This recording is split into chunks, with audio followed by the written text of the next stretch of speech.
Halo, Assalamualaikum warahmatullahi wabarakatuh. Kembali lagi di pelajaran saya, pelajaran prakarya dan kewirausahaan kelas 11 semester genap.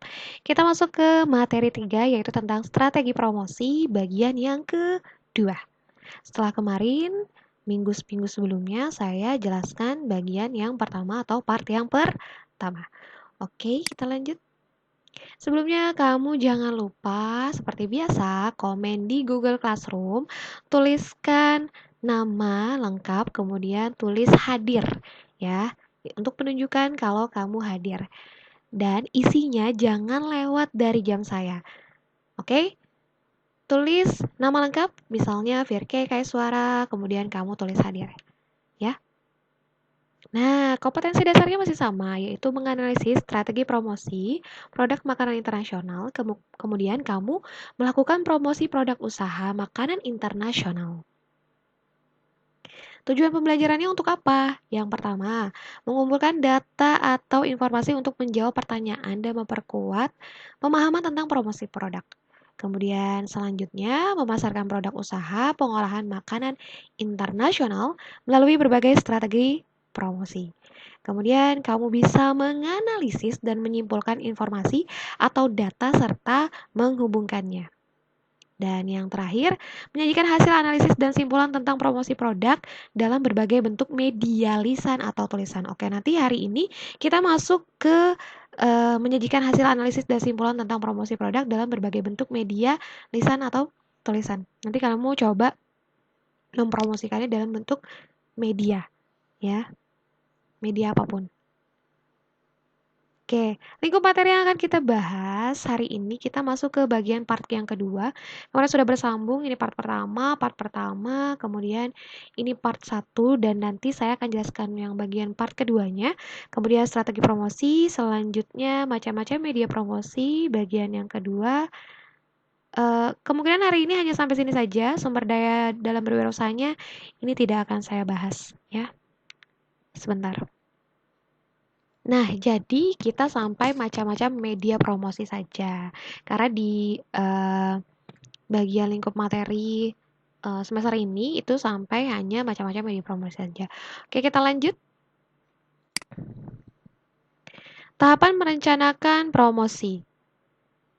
Nah, langkah-langkah dalam merencanakan promosi di sini sudah ada sekitar 6. Yang pertama, kamu menentukan target pasar. Kemudian yang kedua, tujuan promosi. Kemudian yang ketiga, menentukan pesan. Yang keempat, media.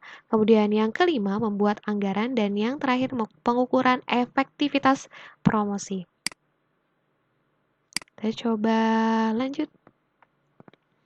Nah, di sini ada penjelasannya. Menentukan target pasar. Nah, menentukan segmentasi yang lebih spesifik untuk menghadapi perilaku konsumen yang beragam adalah salah satu langkah yang biasa diambil oleh produsen untuk menghadapi persaingan. Dengan mengetahui target pasar secara jelas dan detail, maka Anda dapat membuat anggaran promosi yang efektif. Nah, secara umum, target pasar itu apa sih? Target pasar itu didefinisikan sebagai calon pembeli potensial. Kira-kira produk kamu, calon pembelinya potensial itu siapa ya? Kalangan mana ya? Nah, kira-kira seperti itu. Oke, selanjutnya yang kedua, ini penjelasan yang kedua itu tentang tujuan promosi. Nah, di tujuan promosi itu menentukan tujuan dan apa yang ingin dicapai akan membuat aktivitas promosi berjalan efisien.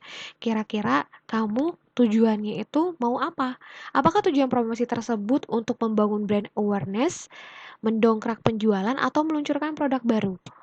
Jadi kamu sebelum buat, kira-kira tujuan promosinya ini untuk apa nih? Bangun brand awareness, mendongkrak penjualan, yang tadinya penjualnya sedikit atau mau jadi besar, atau meluncurkan produk baru. Kamu sebagai newbie, ya, pendatang baru. Kira-kira seperti apa? Nah, brand awareness itu apa sih? Ini adalah kemampuan konsumen untuk langsung mengenali dan mengingat suatu merek hanya dengan melihat sesuatu baik dari warnanya, logonya, image-nya, dan sebagainya yang lainnya yang menggambarkan identitas suatu brand. Jadi kira-kira kamu tujuan promosinya itu melalui kan kemarin tuh kayak jargon ya. Nah, kita tuh untuk mengingat atau logo, lambang itu untuk ciri khas dari produk kamu seperti itu. Tujuannya kira-kira untuk apa?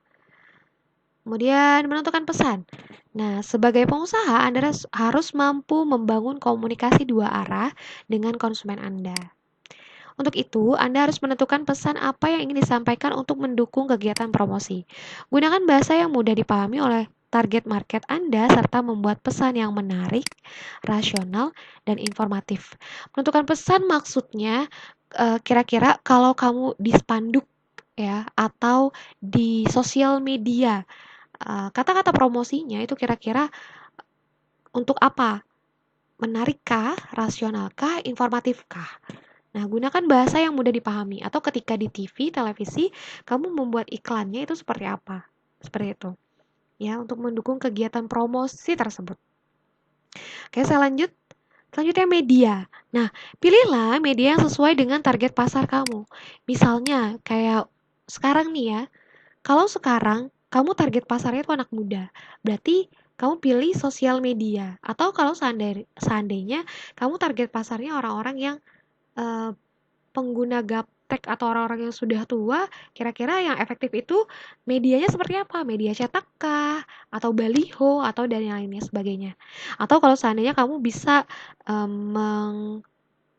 membuat semuanya itu akan lebih bagus lagi untuk menentukan target pasar yang sesuai seperti itu. Nah, penggunaan media sosial akan sangat membantu dalam hal distribusi informasi yang lebih luas. Karena kalau sekarang baik orang yang sudah tua ataupun yang masih muda gitu ya, rata-rata mereka sudah menggunakan sosial media. WhatsApp contoh simpelnya gitu ya, dan yang lainnya. Nah, namun Anda tetap harus fokus pada pasar yang Anda tuju. Kenali perilaku konsumen dan menentukan media yang sesuai. Jadi yang pertama kamu harus lihat dulu, kenali perilaku konsumennya seperti apa. Kamu tadi kan target pasarnya siapa, terus kenali perilaku konsumen dari target pasar itu. Kemudian kamu bisa tentukan media yang sesuai untuk kamu promosi itu apa, seperti itu. Gitu ya. Oke, selanjutnya membuat anggaran. Nah, membuat anggaran promosi hendaklah mempertimbangkan goal yang ingin Anda capai. Bagaimana pencapaiannya, kemudian baru membuat anggarannya. Nah, besaran anggaran yang dibuat juga tergantung pada pemilihan media yang kamu gunakan. Kalau misalnya sosial media mungkin akan lebih murah dibandingkan kamu pasang baliho, ya. Atau media cetak. Media cetaknya seperti apa dulu nih? Poster kah gitu ya? Atau media-media cetak yang lain, majalah dan lain sebagainya itu kan ya. Nah, itu kan lebih murah dibandingkan dengan baliho, itu juga sama. Nah, tapi media cetak ini dibandingkan dengan sosial media, mungkin sosial media kan paling sangat murah ya dibandingkan dengan media cetak. Seperti itu. Jadi kamu harus tahu goalnya apa, pencapaiannya apa, targetnya apa, baru kamu membuat anggaran tersebut. Seperti itu. Ya, oke, saya lanjut. Nah, pengukuran efektivitas promosi. Banyak pelaku usaha yang seringkali melupakan pengukuran efektivitas promosi yang telah dilakukan. Jadi, ketika kamu buat sebuah promosi, kayaknya saya bisanya ini deh. Kayaknya cocoknya ini deh, tapi kamu tidak melakukan evaluasi apakah ini efektif untuk target pasar kamu atau tidak. Seperti itu. Jadi kamu harus melihat apakah ini efektif atau tidak promosinya. Nah, padahal ini penting untuk mereview efektivitas kegiatan promosi. Pengukuran ini dapat dilakukan dengan riset brand awareness atau mengukur impact digital marketing dalam mendongkrak penjualan. Seperti itu. Nah, ini penjelasan dari keenam langkah yang tadi. Ya, yang kelima membuat anggaran, yang keempat media tadi, yang ketiga menentukan pesan, yang kedua tujuan promosi, dan yang pertama itu adalah menentukan target pasar. Jadi ada 6 langkah-langkah untuk menentukan promosinya. Oke, kita lanjut. Nah, kita masuk ke strategi promosi. Dengan strategi promosi yang tepat, Anda akan dapat menikmati kesuksesan dari sisi brand awareness. Tidak hanya itu, Anda juga berkesempatan untuk meraih target penjualan secara efektif. Tadi saya sudah jelaskan brand awareness itu apa. Ya, kamu juga bisa lihat di sini. Brand awareness adalah kemampuan konsumen untuk langsung mengenali dan mengingat suatu merek hanya dengan melihat sesuatu baik warna, logo, image, dan sebagainya yang menggambarkan sebuah identitas suatu brand tersebut. Kemudian pemasaran tidak hanya berhubungan dengan produk, harga produk, dan pendistribusian produk, tetapi berkait pula dengan mengkomunikasikan produk ini kepada konsumen agar produk dikenal dan pada akhirnya dibeli oleh konsumen. Untuk mengkomunikasikan produk ini perlu disusun strategi yang disebut dengan strategi promosi. Nah, strategi promosi ini terdiri dari empat komponen utama, yaitu periklanan, promosi, penjualan, publisitas, dan penjualan tatap muka. Oke, di sini ya yang tadi saya bilang, 4 komponen utama dalam strategi promosi. Yang pertama, periklanan atau advertising. Kemudian yang kedua, promosi penjualan atau sales promotion. Kemudian yang ketiga, penjualan tatap muka atau personal selling. Kemudian yang keempat, publisitas atau hubungan masyarakat. Oke, saya akan jelaskan satu persatu dari keempat ini ya. Nah, yang pertama, periklanan atau advertising. Ini merupakan sebuah bentuk komunikasi non-personal yang harus memberikan imbalan atau pembayaran kepada sebuah organisasi atau dengan menggunakan media massa. Adapun media yang biasanya digunakan untuk advertising, biasanya tuh televisi, surat kabar, majalah, internet, dan yang lainnya. Kemudian yang kedua, ini promosi penjualan atau sales promotion. Ini merupakan intensif jangka pendek untuk meningkatkan penjualan suatu produk atau jasa di mana diharapkan pembelian dilakukan sekarang juga. Nah, misalnya nih contohnya ada obral, pemberian kupon, ya. Pemberian kupon tuh waktunya terbatas. Misalnya kamu beli produk ini, terus nanti ada kupon lagi sampai batas waktu tertentu, kamu harus beli sampai tanggal itu. Diskon. Kalau enggak, misalnya, nanti kuponnya tidak berlaku lagi. Atau misalnya, ada kupon yang sengaja disebar secara umum di tempat-tempat tertentu, gitu kan. Nah, kemudian itu ada batas waktu tertentu. Seperti itu. Nah, kemudian yang lainnya juga pemberian contoh produk. Nah, ini juga suka ada di jalan-jalan ya, atau di sebuah mall, beberapa mall gitu kan. Ini langsung pemberian contoh produk gitu dan ketika kamu tertarik atau konsumen tertarik, itu bisa langsung membelinya seperti itu. Oke, saya lanjut. Nah, penjualan tatap muka atau personal selling. Ini merupakan sebuah proses di mana para pelanggan diberi informasi dan penjelasan untuk membeli produk-produk melalui komunikasi secara personal dalam suatu situasi, agar pelanggan tertarik untuk membeli produk yang ditawarkan. Contohnya, toko eceran kayak Alfamart, IKEA, Pizza Hut, dan lain-lain. Jadi tuh langsung beli di tokonya. Seperti itu. Kemudian, publisitas atau hubungan masyarakat. Publisitas atau hubungan masyarakat ini merupakan bentuk komunikasi non-personal dalam bentuk berita sehubungan dengan organisasi tertentu atau tentang produk-produknya yang ditransmisi melalui perantara media massa dan tidak dipungut biaya sama sekali, tetapi bukan juga cuma-cuma. Nah, itu kayak gimana sih kira-kira? Nah, ini saya kasih contohnya ya. Contohnya seorang artis itu liburan di Bali. Lalu, artis tersebut menceritakan pengalaman liburannya pada infotainment. Sehingga, secara tidak sadar, wisata Bali ini akan terpublikasikan kepada halayak luas. Seperti itu. Ya, jadi ada 4 komponen. Yang keempat, publisitas atau hubungan masyarakat. Yang ketiga, penjualan tatap muka atau personal selling. Yang kedua, promosi penjualan atau sales promotion. Kemudian yang pertama tadi periklanan atau advertising. Jangan lupa ya. Oke, sekarang saya bahas strategi promosinya itu ada apa aja sih? Yang pertama, kamu bisa memanfaatkan media sosial.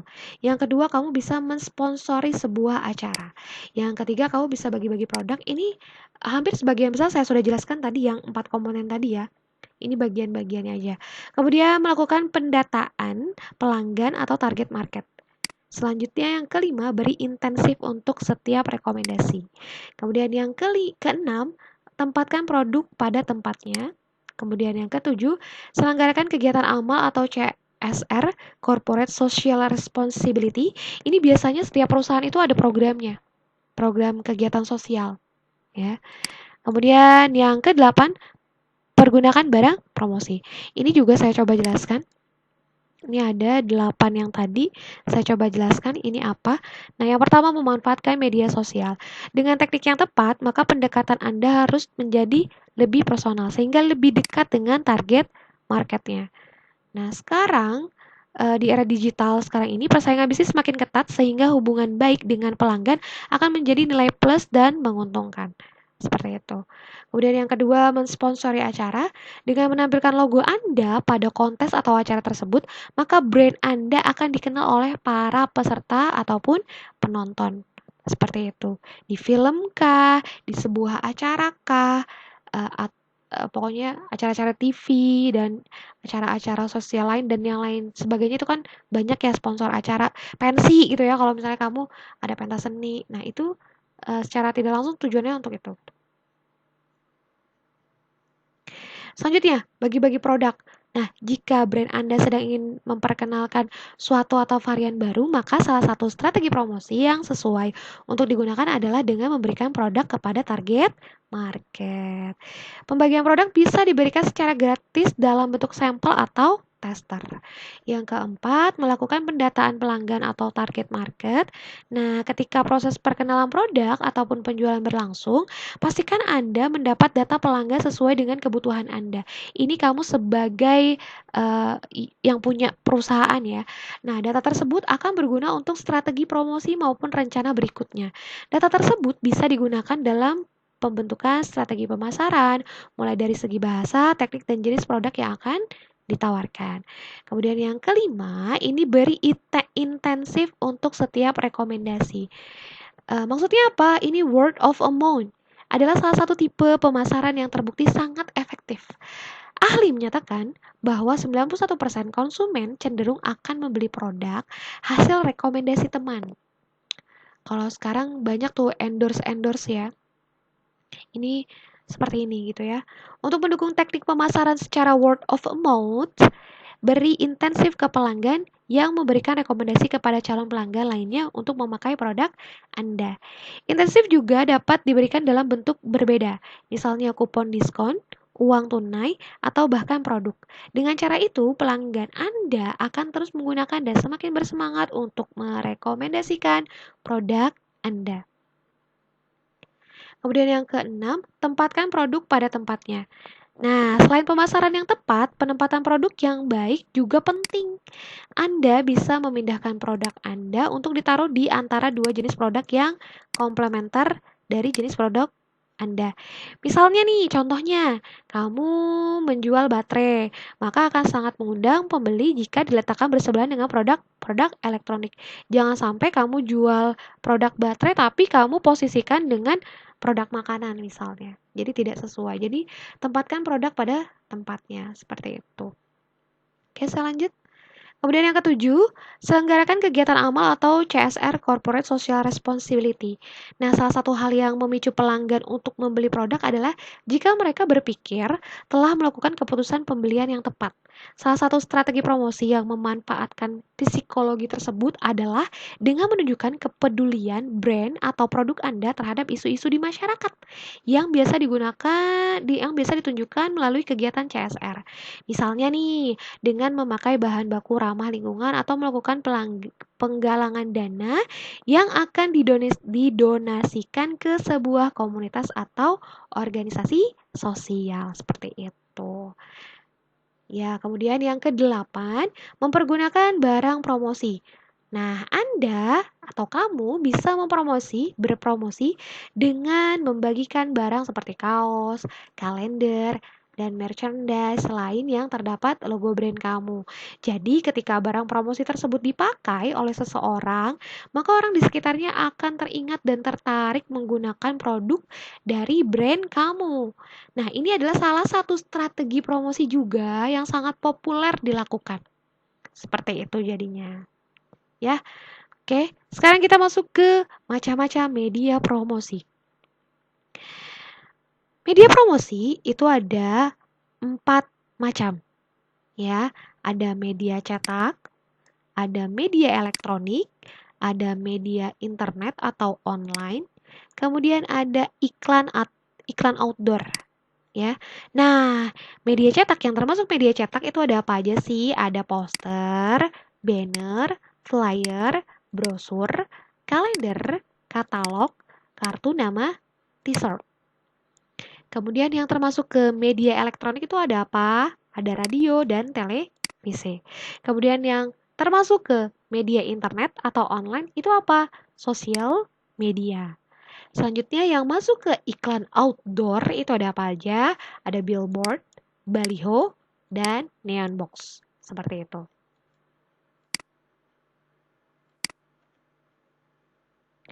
Oke, ini contoh macam-macam media promosi cetak. Ya, ini media cetak bentuk poster, ini media cetak berbentuk banner, ini media cetak berbentuk brosur, ini media cetak berbentuk kalender. Dan masih banyak lagi selain media cetak. Ini saya berikan hanya contoh dari bagian media cetak. Ya, masih ada 4 media untuk promosi. Nah, selanjutnya ada tugas LK yang kelima, KD 3.8. Nah, tugasnya apa? Yang pertama, di sini ada instruksinya. Silakan kamu baca baik-baik, dengarkan di videonya, dan baca dari slide saya. Oke, kamu kerjakan dengan baik. Pertama, produk makanan internasional sebelumnya yang sudah kamu buat di LK3 ini didokumentasikan. Saya sudah pernah infokan baik di slide, video, dan grup PKWU sebelumnya. Ya, jadi tidak ada alasan lagi karena saya sudah infokan. Kalau kamu dengarkannya teliti, bacanya teliti, pasti di situ ada. Karena saya sudah berkali-kali dan sudah mengulang. Di grup saya kasih tahu, di video saya kasih tahu, di slide juga saya kasih tahu. Gitu ya. Oke, kemudian yang kedua, hasil dokumentasi tersebut kamu posting di Instagram kelas kamu seperti biasa. Postingnya di Instagram kelas saja ya. Kemudian buatlah menjadi 3 slide. Jadi di IG, satu postingan itu kamu buat jadi 3 slide. Slide pertama itu foto produk kamu yang sudah dalam kemasan atau sajian berbentuk serve. Kemudian yang kedua, slide yang kedua foto dirimu dengan pembeli atau foto pembeli dengan produkmu. Nah, selanjutnya, slide yang ketiga, ini adalah hasil screenshot atau foto saat mempromosikannya via media apapun. Kemarin kamu pada saat mempromosikannya, kira-kira pakai media apa? Boleh apa saja, cetak boleh, elektronik boleh, internet boleh ya. Seperti itu, yang sekiranya mudah buat kamu. Ya. Nah, ini yang keempat. Jika sudah 3 slide itu, tuliskan keterangan pada bagian caption IG. Buatlah kata atau kalimat promosi sesuai dengan produkmu. Buat semenarik mungkin. Kemudian yang kelima, berikan nama dan kelas pada postingan di Instagram. Gunakan hashtag PKWU11, hashtag strategi promosi, hashtag SMA 6 Depok. Pastikan Instagram kelasmu tidak dikunci.